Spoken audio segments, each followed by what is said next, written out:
Oh dear, oh jinx.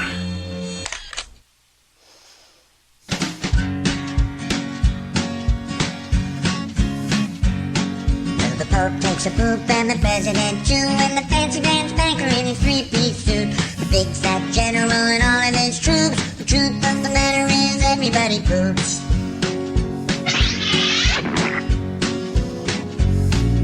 The famous brain surgeon has to leave his lump, and the high-priced model has to stop for a dump. But can the sides of Canada can't sway away the truth, cause even if they don't admit it, everybody poops. Everybody poops. Everybody poops. Sure things number more than two. Death and taxes and everybody poops. Some days it's easy, other days it's hard. But if your system's working, thank your lucky stars. Nobody talks about it, not a word is said. If you're not pooping, then it means you're probably dead.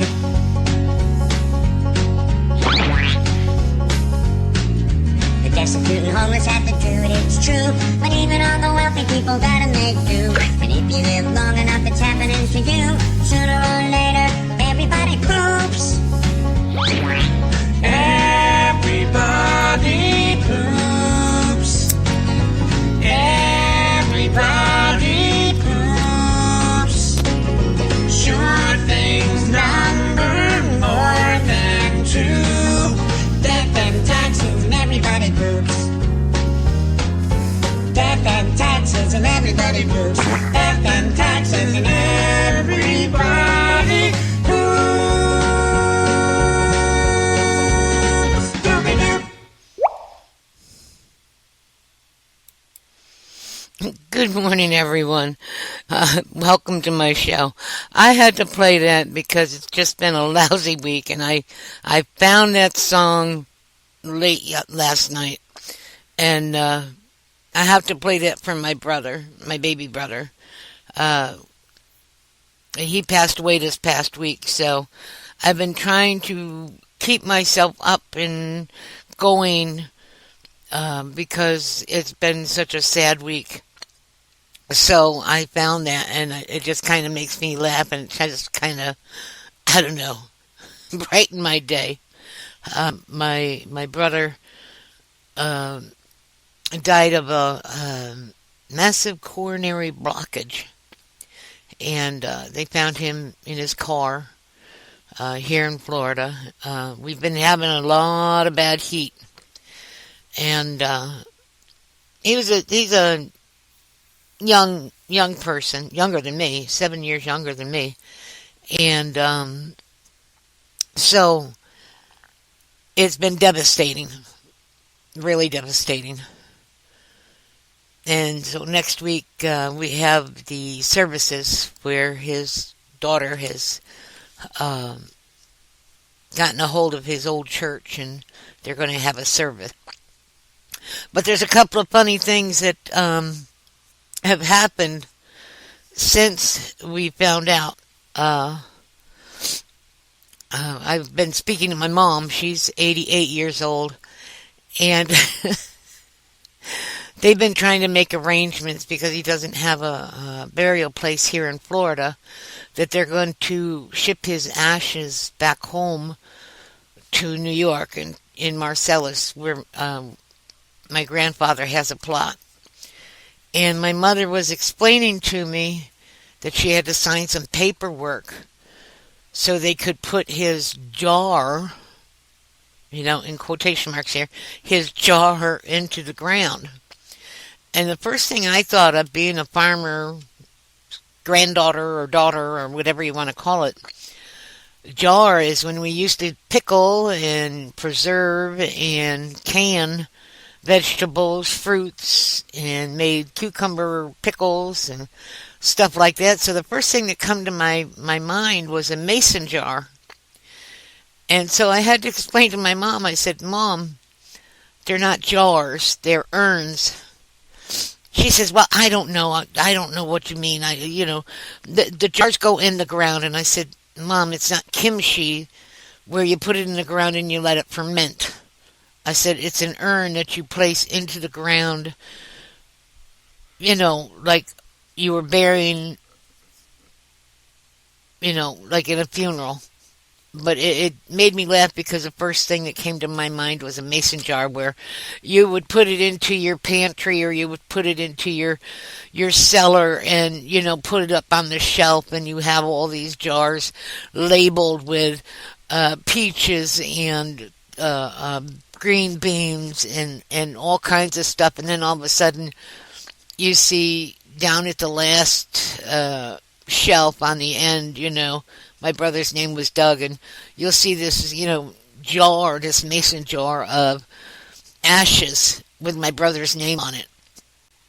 And I just couldn't, I couldn't convince my mother that to say urn. She just kept saying jar, and I said, okay, Mom, whatever, if you want to call it a jar, you call it a jar, but it's an urn. So that's been one of the funny things I've been kind of laughing at this week. But seriously, I'm upset because I haven't spoken to my brother in a few, I would have to say a couple of years. Our family is dysfunctional.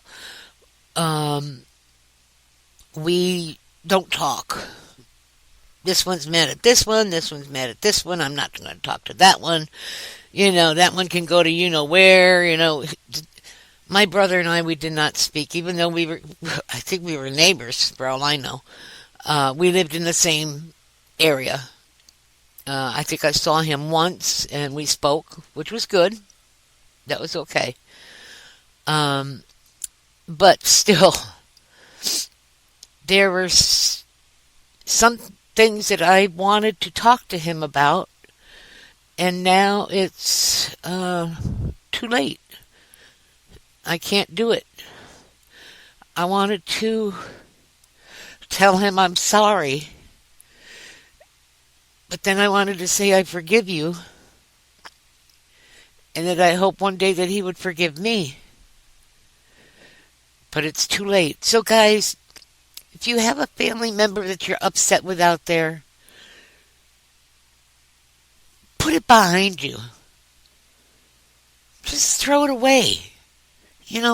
Go to that person and say, hey bro, I'm sorry.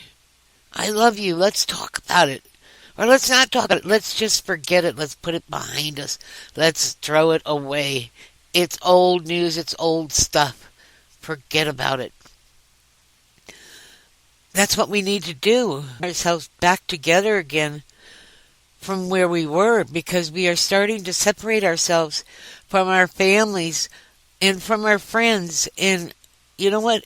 In this day and age, we don't need it. We don't need it. We are starting to separate ourselves, and we're going to end up fighting amongst ourselves instead of helping others and bringing that unity back where we once had it. We need it. Pray for it. Bring it back. And don't wait till somebody dies to bring it back. Bring it back today. And if they don't want to accept that apology, that's okay, because you did your part. You put your big boy panties on, and you put your big girl panties on, you swallowed your pride, and you said, I'm sorry, bro. I'm sorry. I love you. And if they can't accept it, that's okay. You did your part. And that's all you need to do. You did your part. I hope to God that you don't have to wait that long to do that. But do it today. Call them up on the phone. If they don't want to talk to you, they'll hang up. But don't wait for a death in the family to bring that unity together. That's not what it was meant to be. It's meant to have a celebration of life, to enjoy what you once had. Enjoy your life, enjoy your family. Don't let it go. So, let's see. I don't have any good music to play, so I guess I'm going to keep it for a little bit. Like I said, it's almost 5 o'clock a.m. The temperature here in Florida is 83 degrees, and it has been hot. Naturally, Florida is hot, but it is hot. Hotter. We've had rain, we've had hot, we've had rain, we've had hotter, we've had rain, and we've had even the hottest. So, I stay indoors. I don't even let my dog go outside, only to, do his thing real quick and bring him back inside. Because it's not good for him. He is, 13 years old. He's a small little thing, but still, I don't need him keeling over. I really don't. That would devastate me, too. Speaking of devastation, back to my brother, my ex-sister-in-law, his ex-wife, texted me, messaged me, or something on Facebook, and we hadn't talked for a while. I mean, once in a great while, she'll slip in there and talk. But she contacted me, telling me that he had passed away. And she sat there and she says, "I'm so devastated. Oh my God, I'm so devastated." And I'm going, "You're devastated. Okay.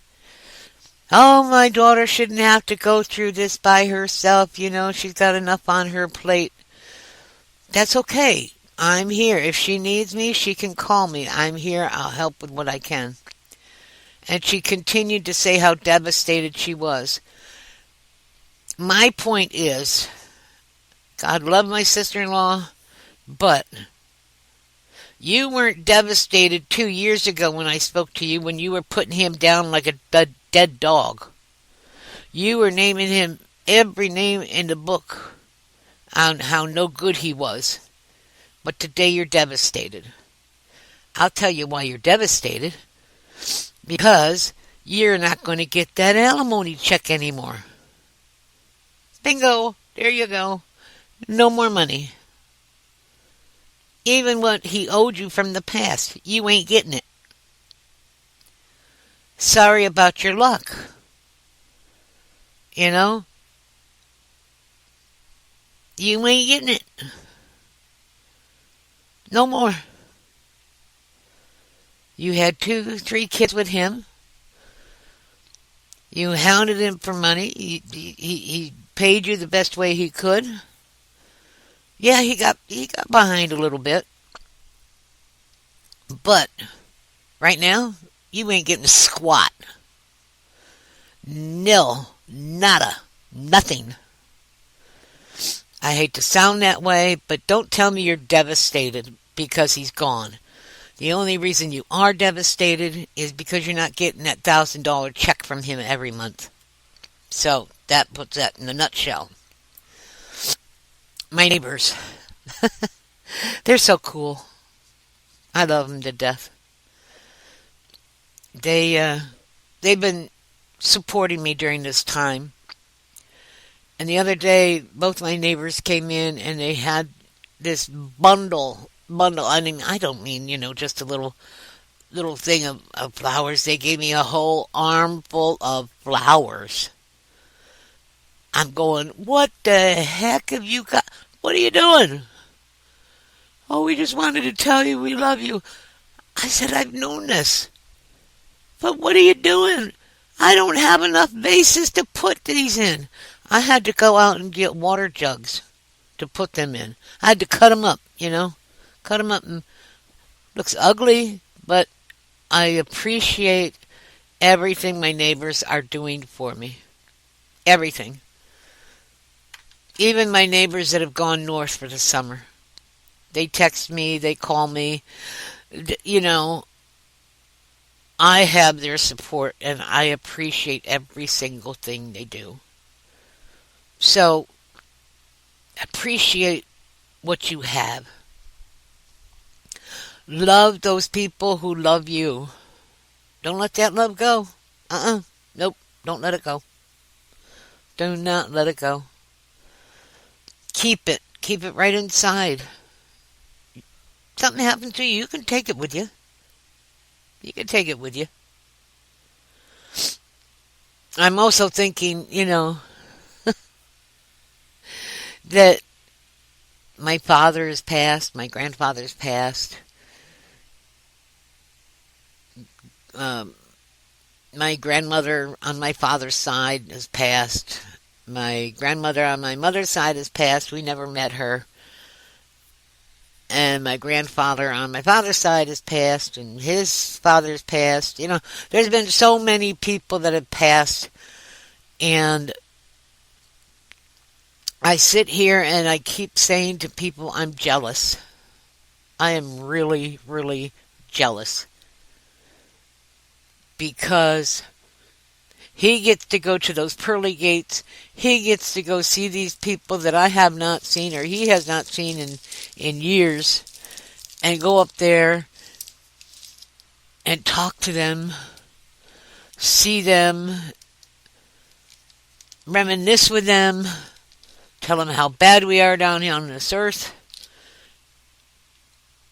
But I'm mad because it wasn't me. I've had 2 heart attacks, and they keep sending me back here. They keep sending me back here. I don't want to come back here. I want to go. I want to go see God. I want to go see Jesus. I want to go see all those people I used to know.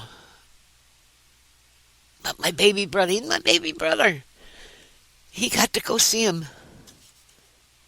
And I am so up as he gets to go see them. I'm so envious. And he left us down here in this hellhole. I mean, I don't think he really expected it himself. I know I didn't. I didn't expect it. He's too young. He's 7 years younger than me. So it there's that word again. Devastating. Devastating. I just wish it was me. It should have been me. I'm older. I'm his older sister. It should have been me. I'm the one with all the ailments. 2 heart attacks, 2 stents. Ulcers out the yin-yang. I'm tired. I'm tired. I told a pastor the other day, I said, I'm just so tired.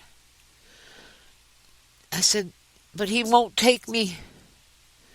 He keeps telling me I'm not ready. You're not ready. You need to stay here. Why? Why do I need to stay? I feel as though that I've done my part, but apparently I haven't done my part either. So here I am. Maybe this is what I'm supposed to do. I don't know. Am I supposed to sit here every day or every couple of 3 days and talk to you guys and try to encourage you to bring yourselves together, to bring that closeness back? Maybe that's what I'm supposed to do. I'll have to think about that. Maybe that's what I'm supposed to do. Maybe I'm supposed to sit down and pray for you guys and hope that maybe one day somebody out there will listen to what I have to say. I don't know. Maybe I'm boring to them. I don't know. Maybe I'm not funny enough. There's a lot of podcasters out there that are really funny. I know a couple of them, and y'all should listen to them. You should listen to, especially the funny ones. Down the road, I'll tell you the ones to listen to because they're good. They're good. But today, just listen to me. You know, it's. I guess I'm just in one of those talkative moods. Next time, I'll have some sort of what do they call it? Script. I mean, I've had a script before, but I've done it off the wall. You know, I'd read it and I'd sit there and say, "Okay, this is what I got. This is what I'm going to do. This is what I'm going to say." But then I never end up saying it. So, here I am. I'm hoping that you guys will listen to me.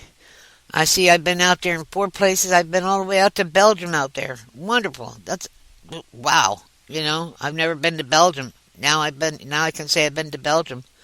But I've been here in the United States. It's San Jose, San Francisco, Ashburn, Washington, D.C. Oh, somebody's listening. A Big Brother's out there listening to me, so I have to be careful. Virginia, West Virginia, I've been out there. Nobody in Florida, though, which is good because I might be talking bad about somebody and they'll be listening to me. Never know. Never know. Like I said, Big Brother is out there. He's listening sometimes, but I listen to the funny ones. But, okay, it's getting time for me to close this thing up. I need to go back to sleep because I have to go to the doctor's in the morning. Well, it's already morning, in a couple of hours. So, God bless you. I love you guys. I should be saying this to everyone and not just my family. You all have a good day, and maybe I'll come back tonight and talk. I'd like to try going live. I don't know if I can do that. I get a little nervous when I start talking to people one-on-one. This seems to be cool where I can just talk. Okay? Love y'all. Talk to you soon. Bye-bye.